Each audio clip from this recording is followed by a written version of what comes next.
अगर आप बिना कई दिनों के इंतजार के झटपट तैयार होने वाला चटपटा आम का अचार बनाना चाहते हैं तो आज की ये रेसिपी आपके लिए है। तड़के वाला यह इंस्टेंट मैंगो पिकल इतना स्वादिष्ट है कि एक बार बना लिया तो बार बार बनाने का मन करेगा।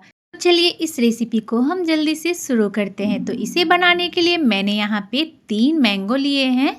यहाँ पे कच्चा मैंगो मैंने लिया है, मतलब ज़्यादा कच्चा भी नहीं है और ज़्यादा पका भी नहीं है, हल्का हल्का सा पीला टाइप में आ गया है। इस तरह के मैंने आम इसलिए लिए हैं ना कि खट्टा मीठा वाला फ्लेवर आएगा। या फिर आपको अगर बिना खट्टा मीठा का फ्लेवर चाहिए तो सिर्फ कच्चे आम ही आप ले लें, वो भी बहुत अच्छा लगेगा। तो इस तरह से मैं गुठली को निकाल लूँगी और साइड साइड से पार्ट हमें आम को काट लेने हैं। मतलब बिना गुठली वाले आम की अचार आज हम बना रहे हैं।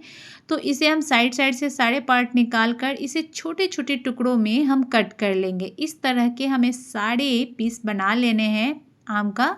देखिए जैसे जैसे मैं बनाई हूँ ना, इसी तरह से आप छोटे छोटे पीसेस बना लीजिएगा।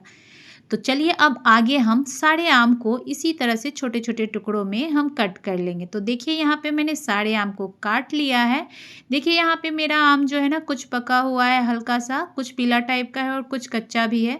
तो इस तरह के मैंने यहाँ पे आम लिए हैं। यहाँ पे मैंने 2 चम्मच पीला वाला सरसों लिया है और 1 चम्मच धनिया पाउडर लिया है, 2 चम्मच लाल मिर्च पाउडर लिया है और टेस्ट के अनुसार हमें नमक लेना है। नमक थोड़ा हमें ज़्यादा ही लगता है अचार में, तो नमक की क्वांटिटी आप थोड़ा सा ज़्यादा रख दीजिएगा। अब इन सभी मसालों को हम अचार में आम में डाल देंगे। और यहाँ पे मैंने 15 से 20 लहसुन की कलियाँ लिया है, इन्हें छील कर अच्छे से क्रश कर लिया है। धोना नहीं है लहसुन को हमें। उसके बाद हम अचार में लहसुन को डाल देंगे और डालने के बाद अच्छे से इसे मिक्स कर लेंगे। इसे अब मिक्स करने के बाद साइड में रखते हैं और यहाँ पे हम भूनने के लिए मसाले लिए हैं। तो 2 चम्मच मेथी दाना, 2 चम्मच सौंफ और 2 चम्मच जीरा लिया है, उसे हम साइड में रखेंगे। और ये तड़के वाली सामग्री है।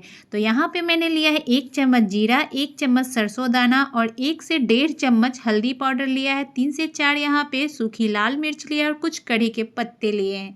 अब गैस को ऑन कर लेंगे और एक फ्राई पैन चढ़ाएंगे और जो हमने मसाले को भूनने के लिए रखा था, जीरा, मेथी, सौंफ, उन्हें हम लो फ्लेम पे इसे हल्की सी खुशबू आने तक भून लेंगे। तो मसालों को ना हाई फ्लेम पे नहीं भूनना है, नहीं तो मसाले हमारे जल जाएंगे। लो फ्लेम पे एकदम हल्का सा हमें भूनना है। इसको अब क्या करेंगे, हम भून लिए मसाले को तो ठंडा होने के लिए एक प्लेट में मैंने रख दिया है और गैस को ऑफ कर दिया।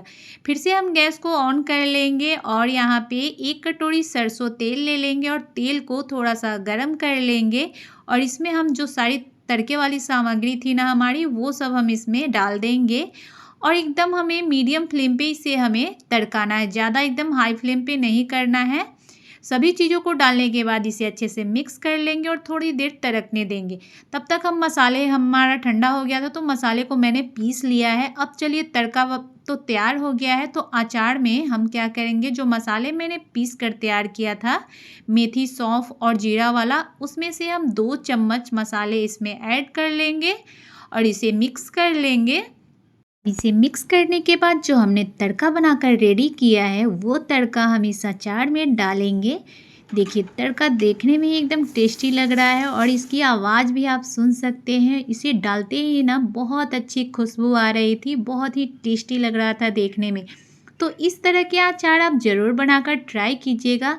वैसे आप बताइए कि आप ये अचार कभी बनाकर ट्राई किए हैं कि नहीं। अगर बनाए हैं तो कमेंट में ज़रूर बताइएगा और नहीं भी बनाए हैं तो भी कमेंट में ज़रूर बताइएगा। ये झटपट बनने वाला कच्चे आम का अचार, वो भी बिना गुठली के, और वो भी एकदम मज़ेदार तड़के वाला अचार। इस तरह के अचार की रेसिपी आप ज़रूर बनाकर ट्राई कीजिएगा। बहुत ही कम समय में तैयार होने वाला यह अचार खाने में स्वाद कई गुना बढ़ा देता है। इसे दाल, चावल, पराठा, पूड़ी या किसी भी भोजन के साथ इस रेसिपी को परोस सकते हैं। खाने वाले एक बार ज़रूर पूछेंगे कि इस अचार को आपने कैसे बनाया है। तो लीजिए हमारा अचार बनकर रेडी हो गया है। तो इसे अब हम क्या करेंगे, 1 से 2 दिन की कड़ी धूप लगाकर एयर टाइट डब्बे में इसे बंद करके रख देंगे और जब आपको खाना हो तब आप चम्मच से निकाल कर इसे सर्व कर सकते हैं। इस टेस्टी अचार को आप ज़रूर बनाकर ट्राई कीजिएगा।